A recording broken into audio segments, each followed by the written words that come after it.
Oh, shoot.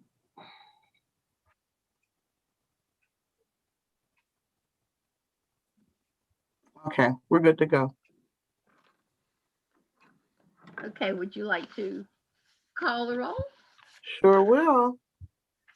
Deborah Wilson, Present, snake free. Jason Tipton. Vanessa McCutcheon is unable to join us this evening. Ashley Hickok. Here. Deborah Mercer.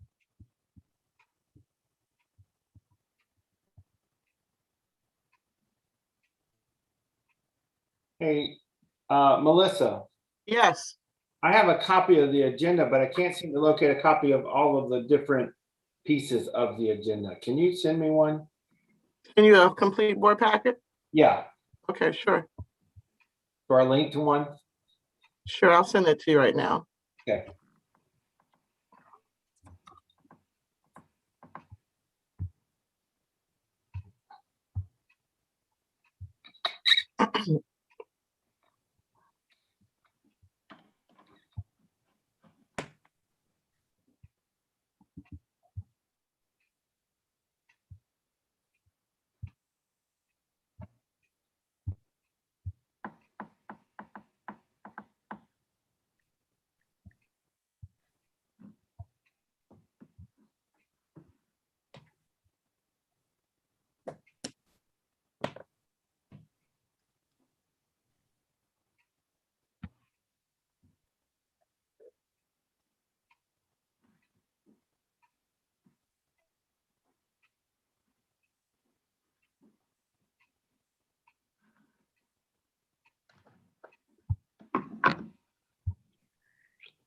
It's coming, Rudy. It just loaded and sent. Okay.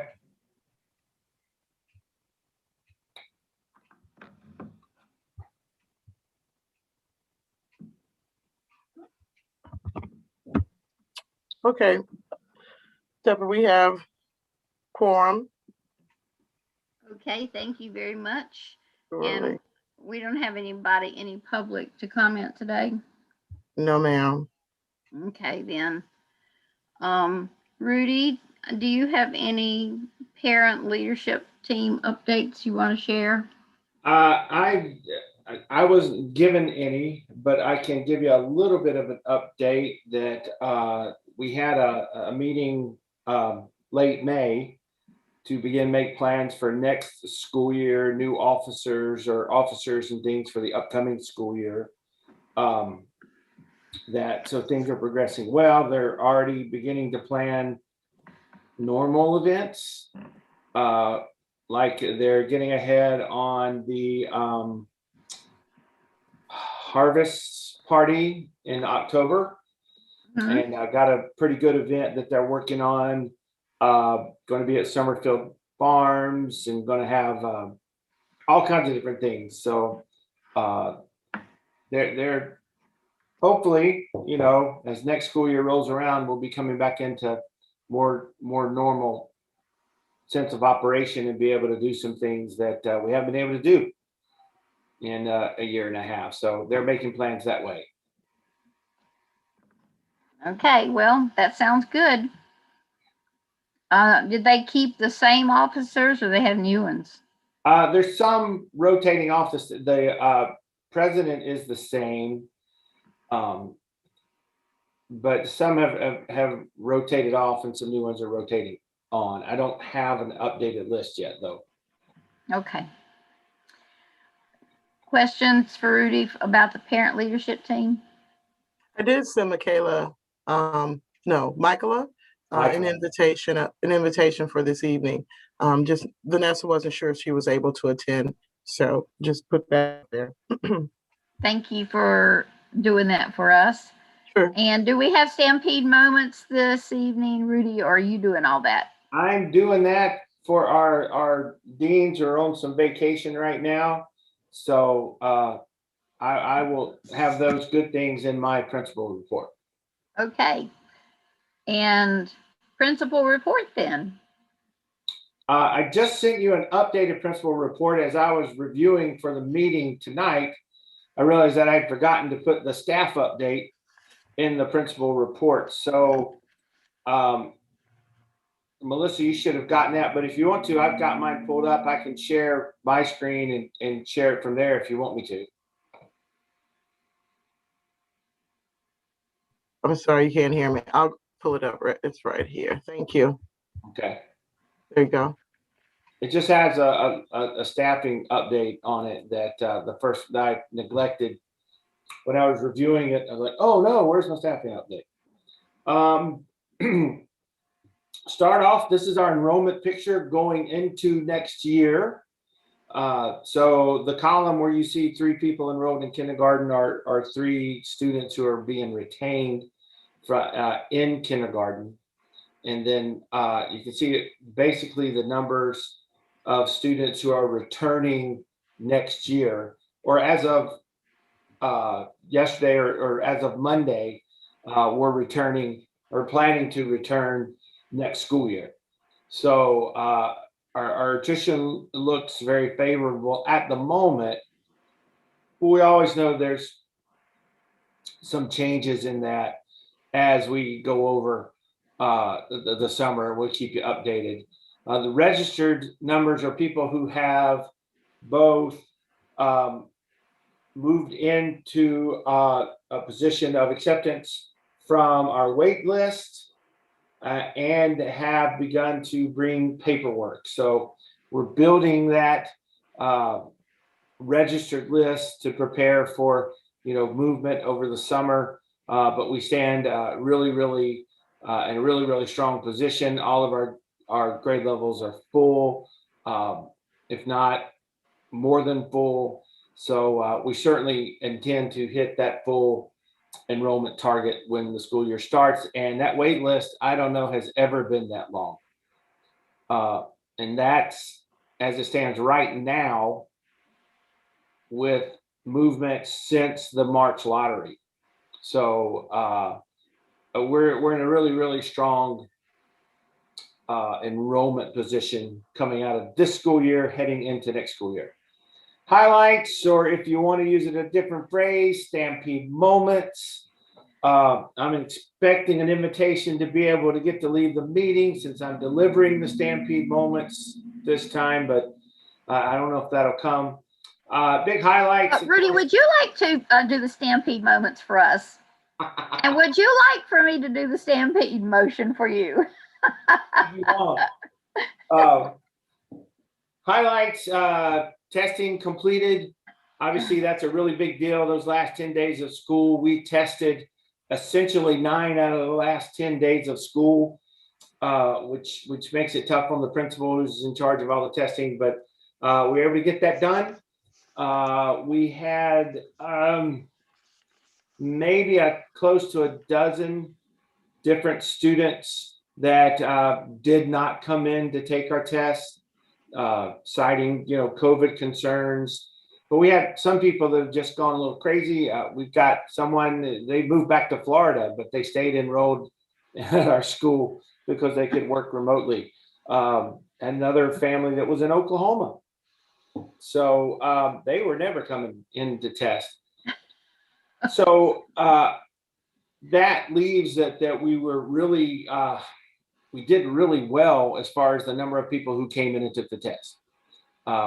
Probably over 95% once it's all said and done. 78% looking at our math EOG and our math 1 EOC and our science, 5th and 8th grade science.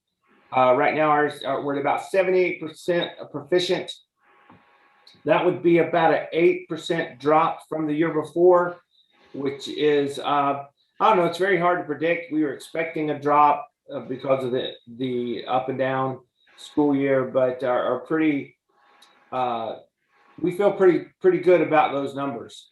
And so we'll take those and see how other schools tend to, how their scores went. We do not have reading scores yet, as reading scores this year have been delayed. And so we will wait like the rest of the state to see how we did in reading. 8th grade graduation, May 27th, right there in the school parking lot. It went well. We were blessed with cloud cover to keep us out of the really rough heat that we practiced in. And we had a nice little, a nice event.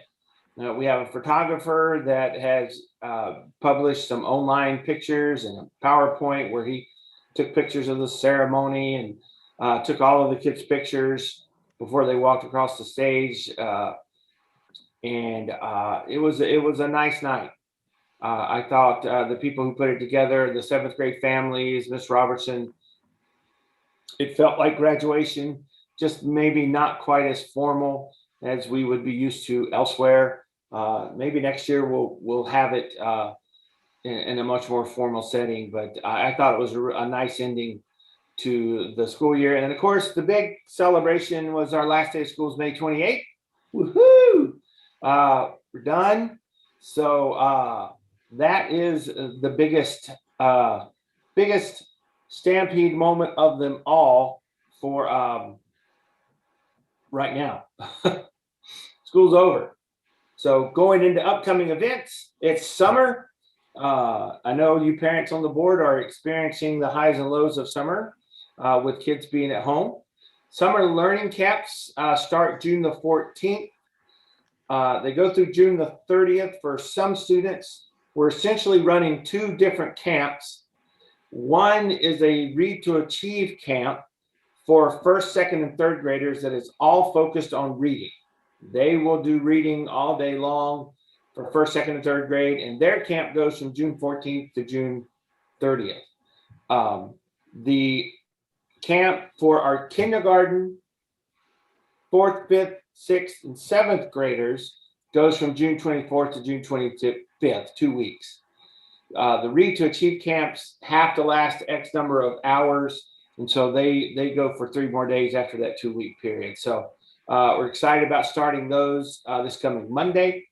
Summer learning with digital tools has already started. It goes right up through August 16th, which is our open house date for kindergarten through seventh graders. They can access 3 different digital tools. One is a differentiated reading tool called Lexia. The second one is our math tool called Dreambox, and there's a third tool that gets them novels, and I can't ever pronounce that name.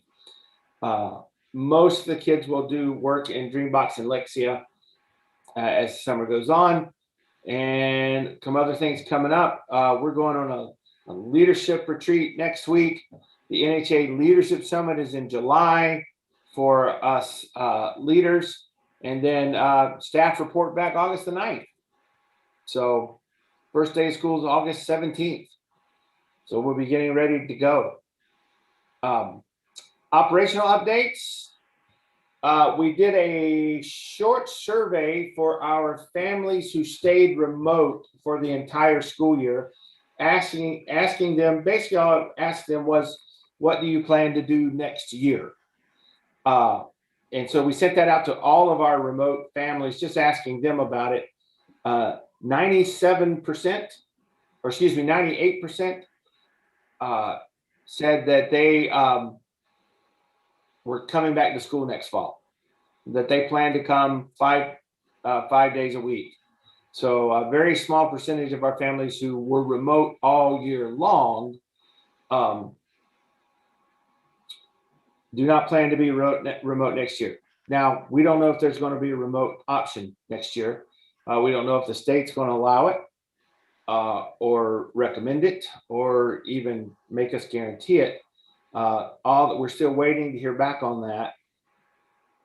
So we don't know that we'll offer a remote option next year, especially if it's optional, because so few of our families are interested in it. So, but that's a wait and see. Kind of feels like where we were a year ago. Wait and see what the state is going to come up with, because we still have to have that provision in the law that allows us to have school when students are not in physical attendance in the school. So that has not been passed for next school year. So here's hoping it doesn't get passed. Not that I'm trying to show my bias, but hopefully we come back to school, then just come back to school next year. Staffing update. I apologize for not including this when I sent your board report the other day. it felt like I had already sent it, and I realized what I did was send it, of course, in a parent newsletter and not to the board. So most of you parents had already seen this.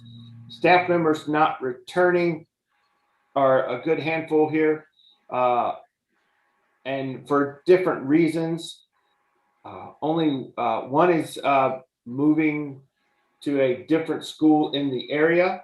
We have several moving out of state, one out of the country, one to Michigan, and then a couple of people who have spent their first year teaching and decided that maybe it wasn't the best for them. So we then decided to make a few moves inside the building to move some people around. Mrs. Vaden's going to third grade.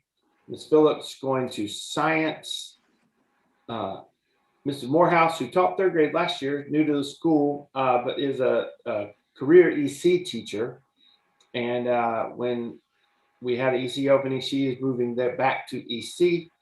Liz Bell is moving out of sixth grade, where she has been for 7 years, up to seventh grade. She was seventh grade homeroom teacher, but she'll also be taking on our Math 2 class and seventh grade level math. And then Jacqueline Wilson, who is second grade teacher for a few years, is moving down to first grade to take Mrs. Pickett's spot, where Miss Wilson has taught she taught first grade for, I think, 9 years prior to coming to us in second grade. So she's really excited about those moves. So we're going to be backing up the moving truck to a few classrooms and move them around. Hopefully later tonight we get some more officially recognized new staff members that we can announce out to people a little later. And then, meeting our goals, we're working on EOG, EOC data analysis right now. And right before we left and working on those things. So any questions about the report there? It's a lot of changes with staff. Yeah, it's more than I would like, but the people moving, like I said, we're losing one teacher to a different school in the area. Everyone else is moving either away from teaching or Virginia, Michigan, Africa, Charlotte. Yeah. Miss Pickett, she was in tears as she was leaving. She said, "I don't want to go." And I said, "Well, you can commute from Charlotte if you wish. It'd be a long 90+ minute drive both ways each day." So she decided she's actually going to be working with an NHA school in Charlotte. That's good. You won't believe one of her students' mother was in real estate class with me. Really? Small world, huh? Yes. Any questions for Rudy with his whole big report of change and news? And if you haven't seen it, you should have gotten an updated report in your email. Yes, I did. Okay, so the board fund report, the balance looks like we still have $80,147.20.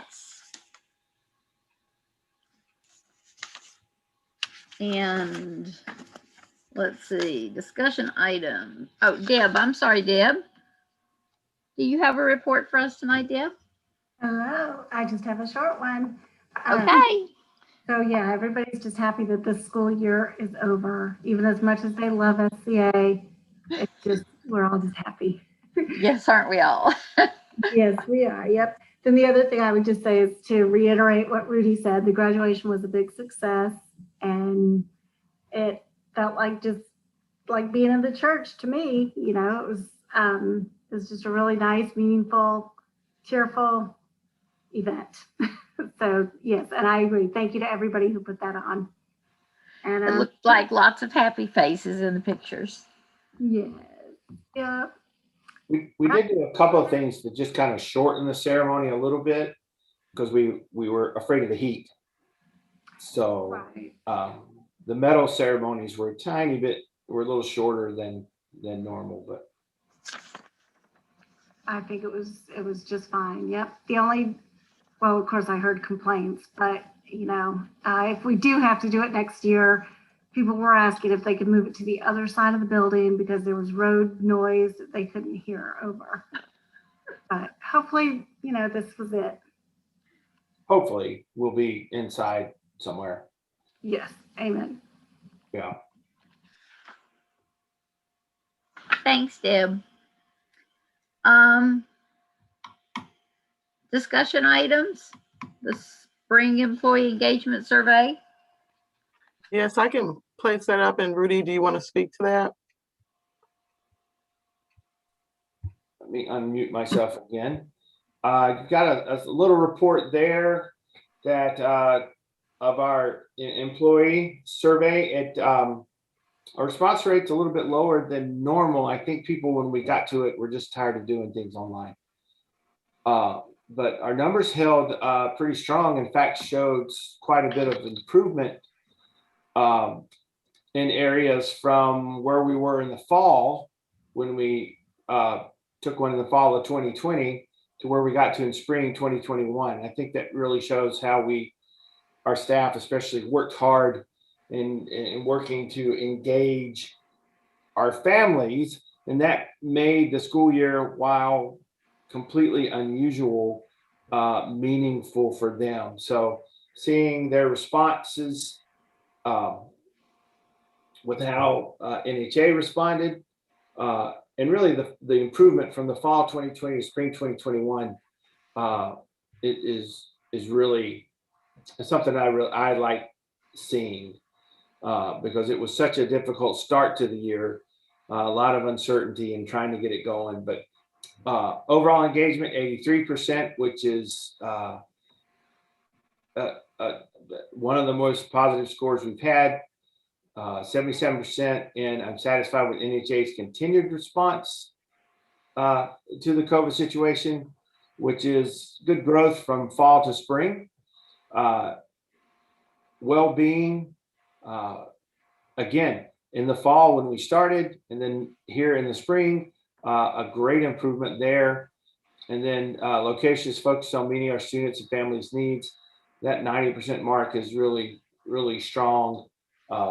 I think we really focused on that all year, but to see that even climb a little higher was a good number. And our culture continues to be strong and improve, and confidence in the leadership team. So overall, very pleasing, very happy with those scores. And I don't know if you have any questions about that, but overall, we as far as engagement with our staff through NHA, had a solid year despite all of the difficulties of the year.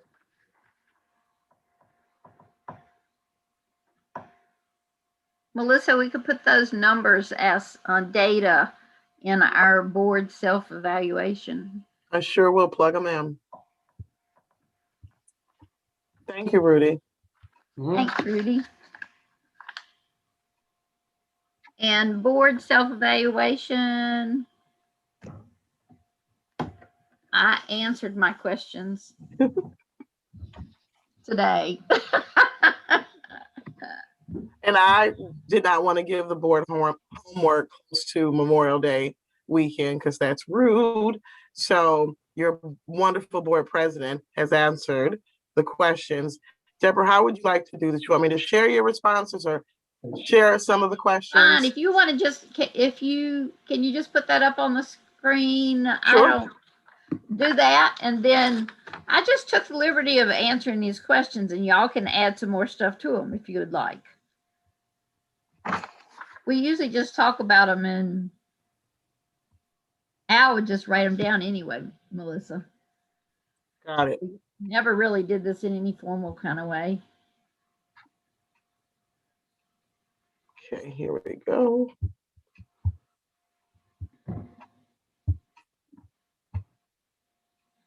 Can you all see that? It's thinking about it. That first one, board qualities, what are the strengths of the board's governance structure? Next one's about board oversight, then it goes into board meetings. So when I just hit enter and typed in after the question marks, that's the stuff that I typed in that, Mhm. in my opinion, our governance structure, the strengths are that we work as a team. We have appreciation of differences in viewpoint, and we want the same end goals for the school. So anything y'all want to add, just tell Melissa she can type it in.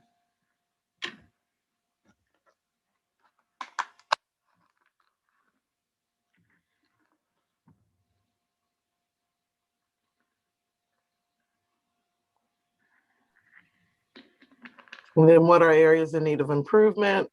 Deborah has continuous improvement in setting goals and improving knowledge of charter school success strategies. I think that's great. I would just add that maybe some more board development opportunities, like a retreat. I know we talked about that a few years ago, and then COVID came.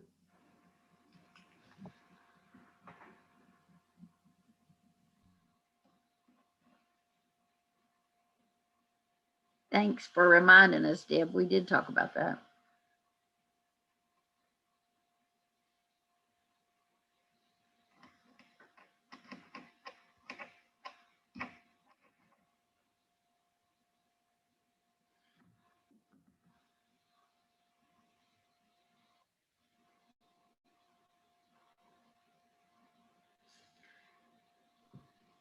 Rudy is the host now.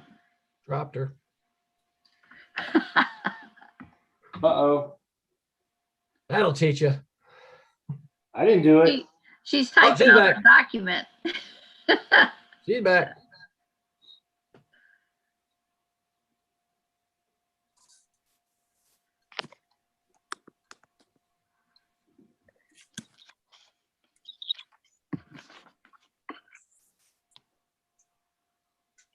Guys, I'm here. Okay, well, we don't see the document on the screen, so we figured you were typing on it. Well, Zoom kicked me out, so I logged back in from my phone. So I am typing Okay. / writing. Okay, so I can there's hear this, you. it's okay. There's this very last question about our knowledge and understanding. Of the charter contract and services Of the agreement. charter contract, and I put on there that we understand the framework because we've all been knowledgeable about it since the beginning of school. But I also know that we're coming up on some new changes to our contract, what it's going to look like, what it's going to say, how it's going to look. So I didn't put all that in there because we're all going to be at an equal standing of have to learn again. Isn't that right, Melissa? That happening That's this correct. summer? Correct, going into the beginning of next school year. Yeah, they just made some changes to what the lease looks like. Is that correct? Right. Potential refinancing. Yes. So I can add that to there. Yeah, and I That's just put excellent. yes for all the things that were budgets, school improvement plans, accountability goals, grants and federal programs. I just put yes for all of those. Then there are questions about board meeting attendance. I know that we have the best attendance of any NHA school in North Carolina because Al said so.